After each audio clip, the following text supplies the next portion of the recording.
नमस्ते, मैं गायत्री तवा GT astrology पे आप सबका स्वागत करती हूँ। आज का हमारा विषय है विवाह बाधा योग।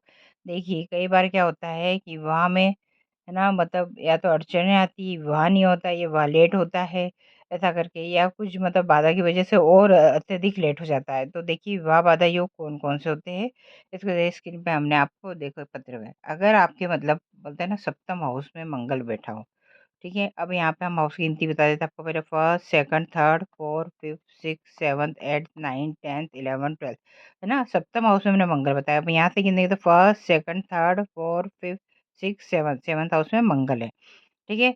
आपका मंगल सप्तम हाउस में बैठा हो और वहाँ उस पर शनि की दृष्टि कहीं से भी आ रही हो। अब कैसे आएगी शनि की दृष्टि? यदि शनि पंचम में बैठा हो तो ऐसा करके तो यहाँ से इसकी तीसरी दृष्टि आएगी। कैसे आएगी? फर्स्ट, सेकंड, थर्ड, मतलब शनि मंगल को देख रहा है। या तो शनि मतलब है ना लग्न में बैठा हो, ठीक है, मतलब फर्स्ट हाउस में बैठा हो तो आप वहां से बैठ के वह मंगल को सीधी दृष्टि दिख रहा है, सेवंथ दृष्टि से देख रहा है। तो ना शनि की मंगल के ऊपर दृष्टि आ रही है। या तो मंगल आपका मतलब या तो शनि आपका काय में बैठा हो 10th हाउस में। अब अगर हम यहाँ से गिनते first, second, third, fourth, fifth, six, seventh, eighth, nine, 10th, Shani कहाँ बैठा है? 10th हाउस में। अगर शनि यहाँ बैठा है तो यहाँ से इसकी कौन सी दृष्टि जाएगी? 10वीं। पहले की यहाँ से गिनते first, second, third, fourth, fifth, six, seventh, eighth, nine, 10th। तो शनि की 10वीं दृष्टि कहाँ जाएगी? मंगल पे जाएगी।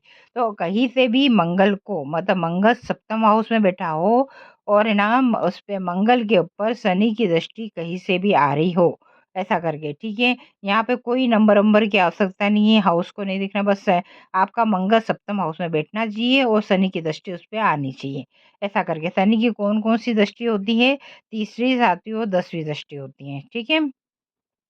तो अगर ये दृष्टि इस पे आ रही है तो आपके विवाह में बहुत सारी बाधाएं आने वाली है, विवाह जल्दी नहीं होने वाला है ना। विलंब विवाह होगा, उसमें भी बहुत चीज़ें देखनी पड़ी, होगा कि नहीं होगा, अन्य चीज़ें भी देखनी पड़ती है। अब देखिए ऐसे ही एक दूसरा है, यहाँ पे देखिए मैंने म लिखा है मतलब मंगल है, स मने शनि है यहाँ पे, ठीक है। अब यहाँ पे देखो, अगर सप्तम हाउस में आपका शनि बेटा, अब देखो यहाँ पे भी हमने आपको कुछ नंबर नहीं लिखे है और हाउस गिनती में first, second, third, fourth, fifth, six, seventh, eighth, nine, 10th, 11th, 12th, ठीक है। हाउस की गिनती ऐसी होगी चाहे नंबर कुछ भी लिखा हुआ हो। अब देखिए शनि कहाँ बैठा है? सप्तम में। हम यहाँ से गिनते हैं first, second, third, fourth, fifth, six, seventh, seventh house में शनि बैठा हो और शनि पर मंगल की दृष्टि कहीं से भी आ रही हो, ऐसा करके, ठीक है।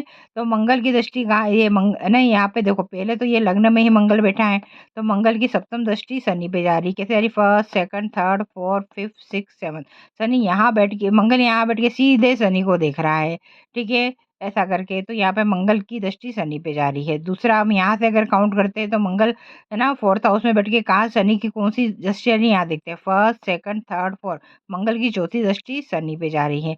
अब अगर हम यहाँ से गिनते हैं तो मंगल की दृष्टि कौन सी जा रही है? First, second, third, fourth, fifth, six, seventh, eighth, Mangal की एट दृष्टि कहाँ पे जा रही है? शनि पे जा रही है। मतलब मंगल की कौन-कौन सी दृष्टियाँ होती हैं? चौथी, सातवीं और आठवीं दृष्टि। आपका शनि सप्तम में बैठना चाहिए और मंगल की दृष्टि उस पे जानी चाहिए। चौथी, सातवीं, आठवीं दृष्टि मतलब वो है ना शनि को देख रहा है, तो आपके विवाह में विलंब होगा। यहाँ पे हमने क्या बताया था? आपका मंगल सप्तम में बैठा हो, शनि की दृष्टि जानी चाहिए, और यहाँ पे क्या बताया हमने? शनि सप्तम में बैठा हो और मंगल की दृष्टि जानी चाहिए। अब देखिए तीसरा योग, बिल्कुल सिंपल है। आपके 7th हाउस में बुध शुक्र की युक्ति हो। अब हम यहाँ से गिनते देखो first, second, third, fourth, fifth, six, seventh, seventh house Budh और शुक्र बैठा। देखो मैंने यहाँ पे लिखा हुआ है भू मने बुध, सु मने शुक्र। तो अगर आपका ऐसे मतलब 7th हाउस में बुध और शुक्र की युक्ति है तब भी विवाह में विलंब होता है। ऐसे ये योग बड़ा अच्छा है, लक्ष्मी नारायण योग बनता है, ऐसा करके, ठीक है। और सप्तम में हमें ना शुक्र को देख के बड़े खुश हो जाते हैं, ऐसा करके। लेकिन ये दोनों का कॉम्बिनेशन यहाँ में विवाह में विलंब करवाता है या बाधा डालता है। धन्यवाद।